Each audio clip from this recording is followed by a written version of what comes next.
Hey, fire signs. This is for you if you have Aries, Leo, or Sagittarius in your sun, moon, rising, or Venus placements. We are going to look at why you are ghosted, okay, and kind of delve into that in a little bit of depth here. And I decided to break this out according to the different types of zodiac signs. We'll be doing fire, air, earth, and water, okay, over the coming couple of days, okay? But anyway, we are going to, I'll timestamp this in the description box below. And if you don't know your placements of on your zodiac, you can get that information for free by following a link in my description box below this video.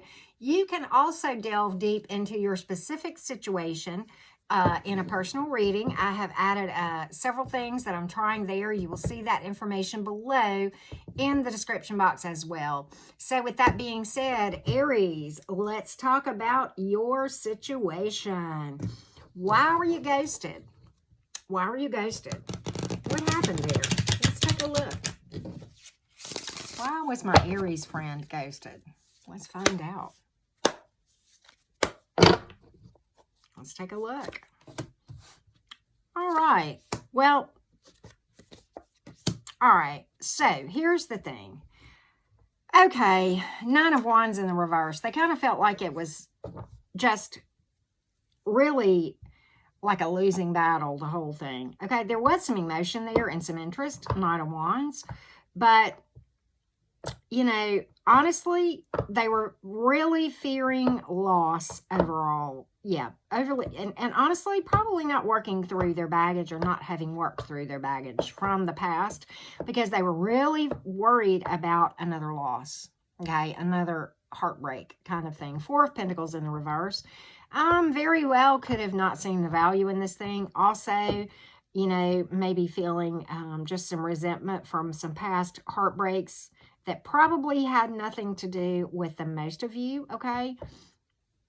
And they may have felt like that they were owed something, okay? Maybe they didn't get from you something they wanted. Hello, okay? Maybe they had ulterior motives where they were looking for something that, you know what, wasn't really something that should have been served on that table just yet, if you get my gist, okay? But yeah, that's kind of what I'm getting for you, Aries folks. I mean, you know, Knight of Wands can really... like I said, I mean, they had not dealt with some things. That's a feisty individual. Many times got a lot of anger issues. Very exhausting. Could have been somebody at a distance geographically or energetically too. Either way, I could see either one of those being the case, okay? Very energetic. Probably, you know, and we've got fire and earth here for what it's worth. Probably somebody who was, you know, seemingly pretty attractive and charismatic, but a lot of anger issues here, okay? A lot of nervous energy, feisty, you know, an instigator, you know. But at any rate, really, really overly focused on something from the past that really left them bitter and angry because they had not dealt with this in a positive and healthy way. That's what I see, Aries gang. A little bit of additional info, yeah. Devil card, Capricorn energy, maybe, maybe not. Self-imprisonment, the need to do shadow work when this card comes up most of the time, okay? Self-doubt. And, you know, of course, I mean, a lot of doubts about this, okay? Manipulative. And all of that is going to come from that Knight of Wands, feisty, angry energy where they feel like something is owed to them, okay? Drama. And this card certainly can speak to just really being interested in a quick hop in the sack and nothing more sometimes. It can speak to addiction as well, okay? And I think maybe that might apply to a small number of you guys. And you may or may not even be aware of that, okay? But they're feeling very stuck in this, okay?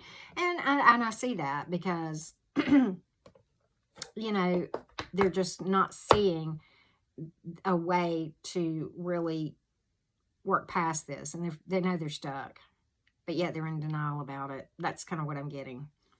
So actually, you probably dodged a bullet. Just gonna say that, okay? Now let's go to my Leo gang. Leo, let's take a look at why you were ghosted. Why were you ghosted, Leo? Let's take a look. Why were you ghosted? We're going to find out and get a little in-depth on this thing, okay? Why were you ghosted, Leo? One cup's going to do it. That's what I'm told. That's what we're going to do, all right? Let's find out what was going on here. Okay. First of all, okay, earth, air, and fire. Maybe, maybe not. But here we go. All right, so let's talk about this. They were really weighing some options, and you may or may not have been one of them. There may have been a third party. I don't have a third party card, but we have the Two of Pentacles, which certainly speaks to, should I choose this or this? Okay. They may have, for some of you, it certainly may have been that there was a better option on the table. Okay. Eight of Swords. There was something they did not see. Okay. You know, and really kind of refused to see, but this is a card of self-imprisonment in and of itself.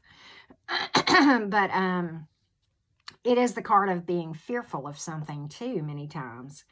And, you know, for some of you, this person was a really, really nervous, a non-committal type. And why do I say that?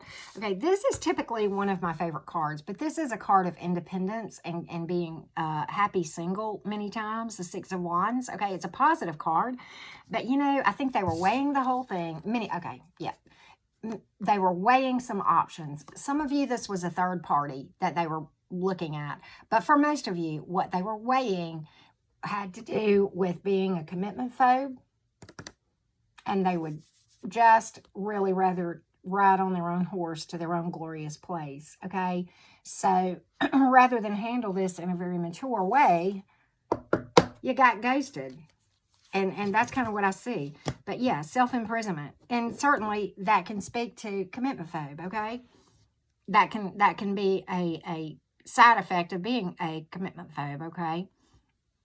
You know, and it's their own doing. It really is. Imbalance. Oh, look who peeked out again. The Devil card, okay? The need to do shadow work, okay? Because why? Because why are they afraid of commitment? Because they probably been hurt before, okay? And they're probably fearful of losing control, losing balance, Two of Pentacles, okay? But this speaks to the need for shadow work. Many times can speak to feeling imprisoned. You've got two cards that speak to that, okay? You know, could very well speak to overindulgence, addiction, okay, selfishness, and looking for a quick hop in the sack and nothing else, and then saying bye-bye to you. Whether or not they got it or not, you know, these types will bail on you whether you give it up or not, okay? Because that's all they're looking for. And if they don't get it, they're out. And if they do get it, they got what they want and they're out, okay? So, you know, either way, it would not have mattered, okay? But manipulative many times, okay? And, yeah, just powerlessness. Again, can speak to addiction, which you may or may not have known about. Possibly, okay? So, but yeah, that's what that has to do with. I think the majority of you, they chose something else that they felt like it was a better path. And for most of you guys listening to me, it was the path to singlehood, okay? Non-committal, okay? And that's kind of what I get. All right, Sagittarius. Why were you ghosted? Let's take a look. Why were you ghosted? Why were you ghosted, Saggy? Let's find out what's up with this person. Why were you ghosted?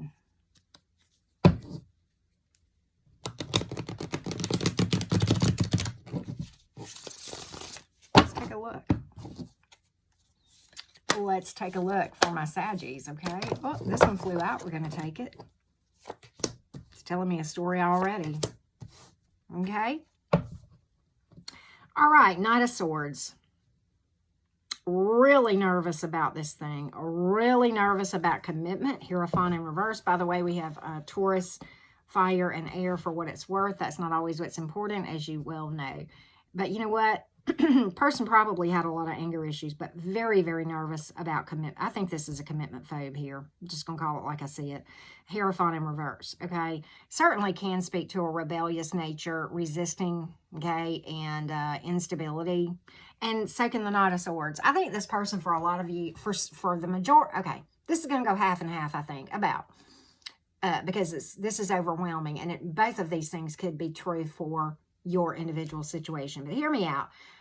You're dealing with a commitment phobe and or someone who is very unstable, okay, in general, okay? May have come across like that's what they wanted. Come in real fast and hard, and then what? They're out, you know, and that's kind of the energy I'm getting here. But they do have a lot of anger issues. They're very nervous, chaotic, and shoot first, ask questions later, and looking for a fight. So it really was just